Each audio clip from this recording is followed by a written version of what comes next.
How do you figure out the visa and residency requirements? I would definitely say you won't be able to get all the answers in one place. What was your overall experience growing up in the Muslim world? You're in between the space where you can barely vibe with the Americans that come there or whatever. And at the same time, the locals don't see you as a local. You had a few children abroad, right? Mm-hmm. So what was it like, I mean, compared to the UK? If you turn up to the hospital with your wife that's gone into labor, in general, you pay for what you get.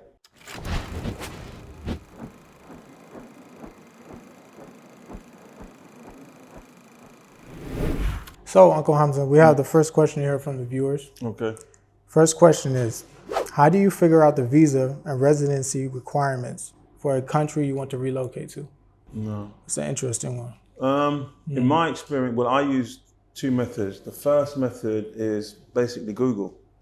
Go into Google and just simply type in visa requirements for country that you're interested in. Right. And then I'll also go to the website for the country's embassy. Right. That makes more sense. Right. And also a lot of these websites like Travel Doc and all that, those websites that have specialist interest in people that want to travel. So what you do is you basically cross-reference, because you'll notice that Google will only give you so much information. Right. So then you're able to cross-reference what all these different websites are saying. You'd be able to read between the lines, basically. So it's not too difficult. So what other methods? I mean, if people are old school and they decide to say, you know what, is Facebook effective? Is, reaching out to, community members or any websites, any other websites? I mean, like Reddit or, social platforms for the most part. Yeah, I would definitely say you won't be able to get all the answers in one place. But like you were saying, you reach out to the local community, expats groups, but initially I would say start off with online, and then based upon the information you get online, cross-reference that with the local community, people, because people always know people that know people that know people that traveled before. Yeah. But I mean, don't stick with one source. That's what I would basically say. Yeah, that's a good point. All right, cool. So the next question is, what was your overall experience growing up in the Muslim world? Right, that's an interesting one. So for the most part, I spent most of my life in Egypt. Well, most of my upbringing in Egypt. And for most people, I mean, they don't understand what that is, but for the most part, I mean, it was an interesting one, because growing up in Egypt, of course, you're surrounded by people you're not that familiar with for the most part, even though you grew up there, because you always know that when you go in the house, your parents are American, you come from a line of Americans for the most part. So you know your identity, and it's somewhat, you find difficulty trying to connect with the locals. So you can't really call yourself, an Egyptian. And then there's that, you're in between the space where you can barely vibe with the Americans that come there or whatever. And at the same time, the locals don't see you as a local. You know what I mean? This is specifically in Egypt, right? Yeah. You'll never be a local. Yeah. That's just not going to happen, even if you get down with it. I mean, you have some people, some people from the villages and whatnot. They're a lot more friendly when it comes to that idea. Like, okay, you one of us. But for the most part, if you're in the main city, is a lot harder. You know what I mean? You'll always be seen as a foreigner. Well, I was going to say to you, was you seen as like an enigma? Like, because obviously, from what I understand, from what I remember, you and your family basically picked up the language pretty quick. Right. So they knew that you could communicate no problem. But so was you like, the American kid that can speak like us kind of thing? Funny enough, back then, because right now is a lot more common. You have foreigners everywhere, even back then. But depending on the area, they might not see that many foreigners. And we moved around a lot in Egypt. So we were seen as different, and especially at that time, because it changed. At that time and at that age, when you say you're American, people don't pay no mind to it. I mean, you tell a kid that your age, they don't really care. You know what I mean? And it's easy to build relationships with Egyptians. So we had a lot of Egyptian friends. We were seen as a bit strange, but for the most part, it didn't really start settling until a little after. And depending on, as I grew, like you'll notice it, okay, some people are like, they might have something to say, or they might be a little confused. But some people find it curious. Some people are curious. They find it interesting. But for the most part, I mean, as you're growing, then you start to notice, okay, wait a minute. You know what I mean? Like, it's not the same as when you're young. I was about to say. So would you say that the younger you are as a child, the easier it is to the easier it is to just blend in for the most part. You know what I mean? Unless certain groups kind of stick together for the most part. But the American group, I mean, we vibed with foreigners as well. People in the same situation. There was somewhat of a community there in terms of foreign folks, whether Somalian, most of them were Americans, at least who I surrounded myself around and with. But there were Egyptians. But the ones that were, for the most part, that I would associate with, they were, for the most part, slightly different in the way they thought and understand their status and so on. But the regular kids on the street or whatnot, I mean, you might build a small relationship as you go out, you talk to them or whatever. Was it overall positive, though? I would say so, yeah. I would say so, yeah. I mean, it's hard to just say that, but for the most part, like looking at the outcome, I'd say, yeah, it's a positive thing. It was interesting for sure. But yeah, definitely a positive thing. Like there's its pros and cons, I would say, but I'm not going to go too deep into it. But for the most part, it was a positive thing. You know what I mean? Assalamu alaikum wa rahmatullahi wa barakatuh. This is your brother Hamza from the Make Hijrah channel. Now, many of you have requested consulting services from us, so we have created a page just for you. So the next question here, right? Interesting. In general, what has been the cost of living in the countries you've been to compared to the UK? That's interesting. Yeah. I have answered this question a few times. Right. I would say current. Because this could be, Let me answer two questions at one time, because obviously I'm from the UK, you're from the US. Right. Yeah. And I would say in general, once you cross the equator, once you cross that line into Asia and Africa and all that kind of stuff, you can divide your earnings into three. So basically, 1/3 of what it would take.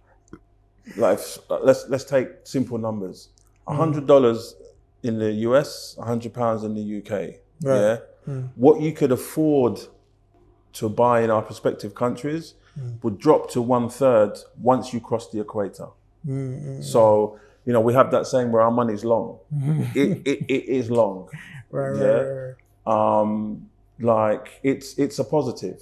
If you can earn the pound, the dollar, and the euro continuously once you cross the equator, it's nothing but positive.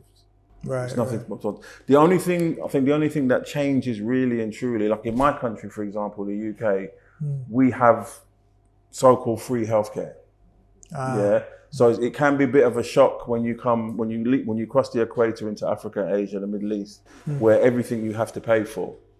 But at the same time, it's not that much a pinch. It's not that much of a pinch. Okay, let's go into that. Let's go into that a little bit. Okay, let's give them an example, right? So you had a few children abroad, right? So what was it like? I mean, compared to the UK, what is the price difference? What are we talking about here? All right, cool. I mean, does it even cover in the UK? Does it even cover childbirth? No. It was free. They basically have a saying where it's free at the point of need. So if you turn up to the hospital with your wife that's gone into labor, they just show you the room. You're giving a midwife, and everything is free. Everything is free. That's actually surprising, man. Right. You know what I'm saying? Whereas I believe in the US, you have to pay, or you have to have insurance. I think you still have to, you have to. I don't even know if insurance covers. I'm not sure. I'm not sure, especially now. I'm not sure. But let me take, I had my daughter in Egypt, and I won't say the experience was positive.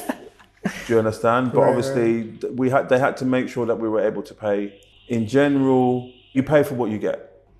Because we hadn't been here for that long. We didn't really do much research, which is the lesson that I learned, because obviously I had my son in Malaysia. The thing that we didn't do, which I learned my lesson from in Malaysia, we never done research. Somebody said to us, there's a good hospital up so-and-so. And we went there, had a look around. Okay, fine.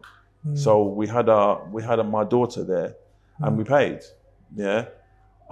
which wasn't really strange because we were in a different country, different social norms. When we went to Malaysia, we took the time and we researched. We went to about 4 or 5 different hospitals, and we went into a clinic, and the vibe was just right. So we went. So tell me about that. Like, what was the difference there? Because you had one in Egypt, right? Yeah. And then another in Malaysia, right? So can you go into the price difference there as well as the service? I think the price difference. I mean, I think I paid a couple of thousand Janae here. Okay. Here, yeah. And it was known as a relatively good hospital.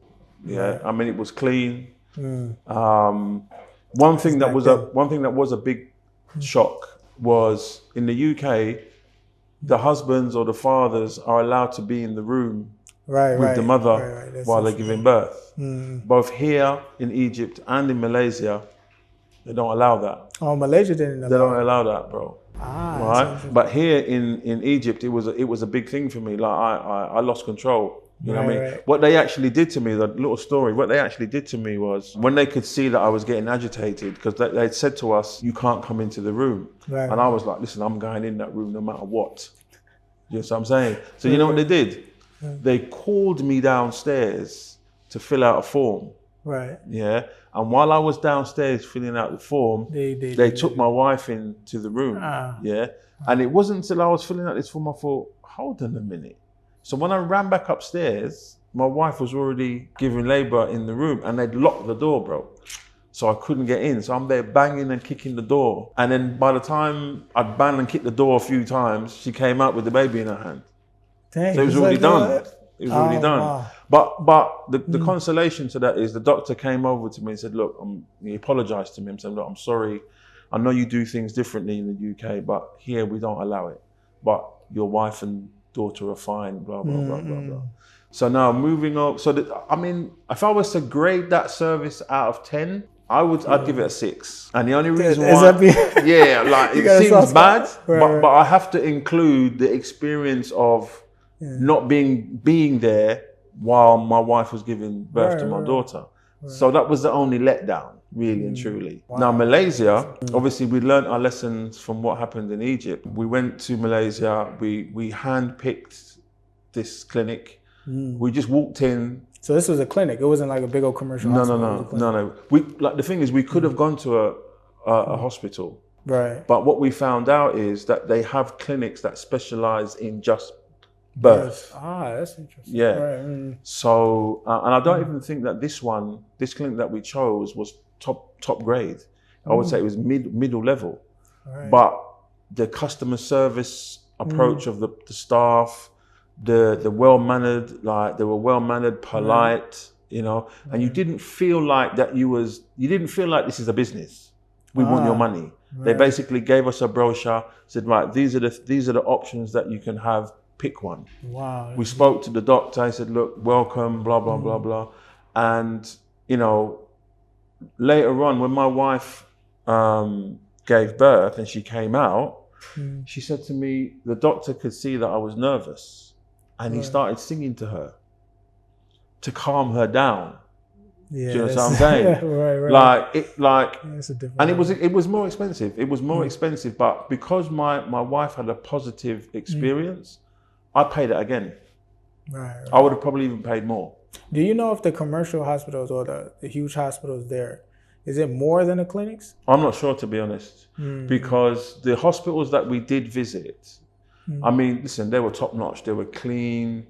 You know, you could see that this is a well-kept hospital. Right. But we didn't get to the stage where we actually spoke to somebody and discussed price. They just basically showed us the rooms, showed us what procedure.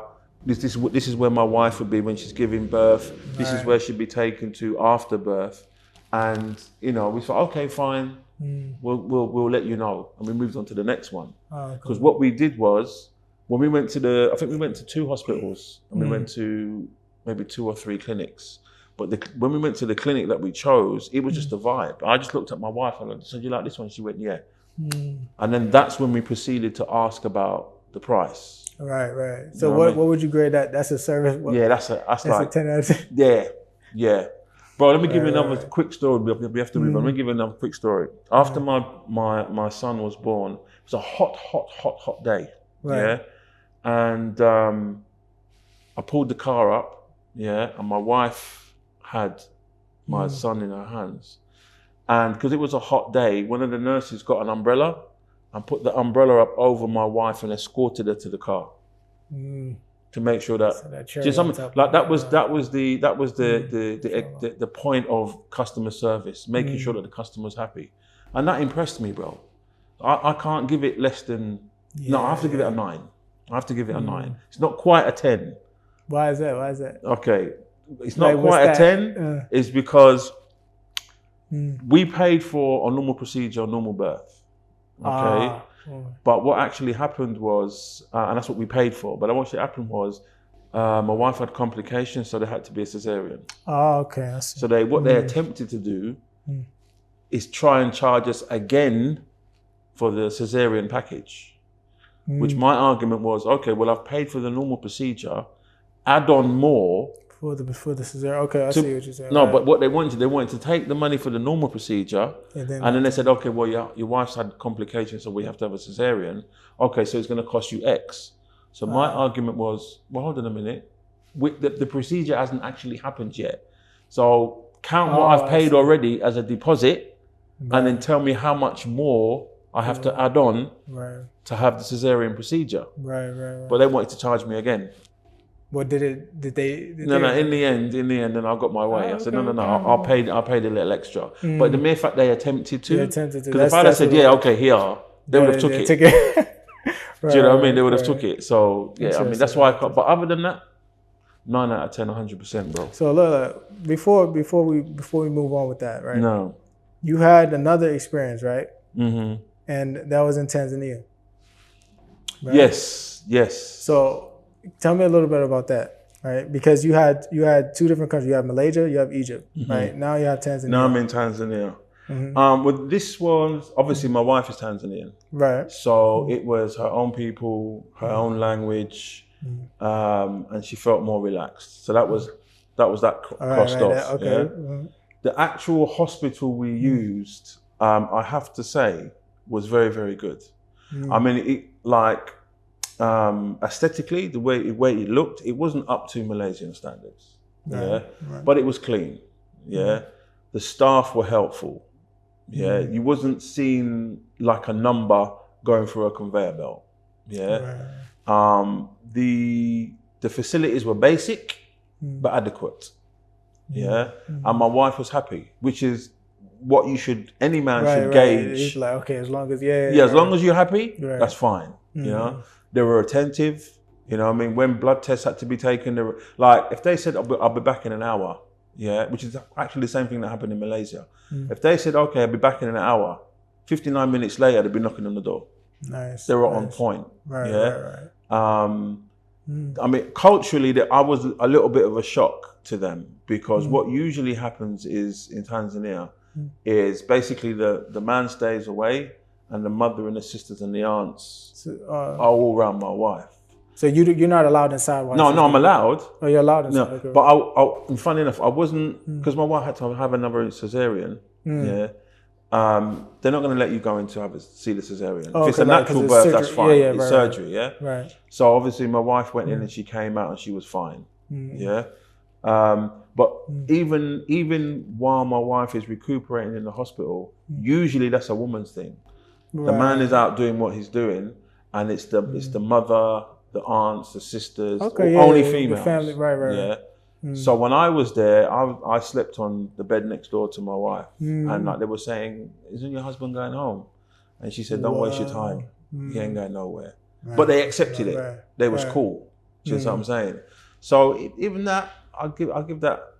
We didn't really have any problems, bro. So I'd have to give that a 10. So in terms of pricing, right? Pricing was about $1 million. Let's just say. Oh, you gotta tell the people what's $1 million. $1 million is about in pounds. $1 million is about £300. £300. Yeah, £300 for 3 nights stay. 3-night stay. Yeah, £100 a night. Cesarean. Yeah. That was cesarean. That was for any medication that she needed. Wow. And all that kind of stuff. Okay, mashallah. That's what's up. So yeah, basically, I mean, we didn't really have any. I can't really say we had any negative experiences, apart from obviously the first culture shock in Egypt. But that's because I didn't understand how things went. At MakeHijrah.com, we're dedicated to helping Muslims like you make the move to the Muslim world with ease. Our latest project is the Hijrah Readiness Assessment Test, a short, insightful survey designed to help you identify your strengths and areas for improvement on your Hijrah journey. Visit HijrahTest.com now and start your journey towards a successful Hijrah, inshallah.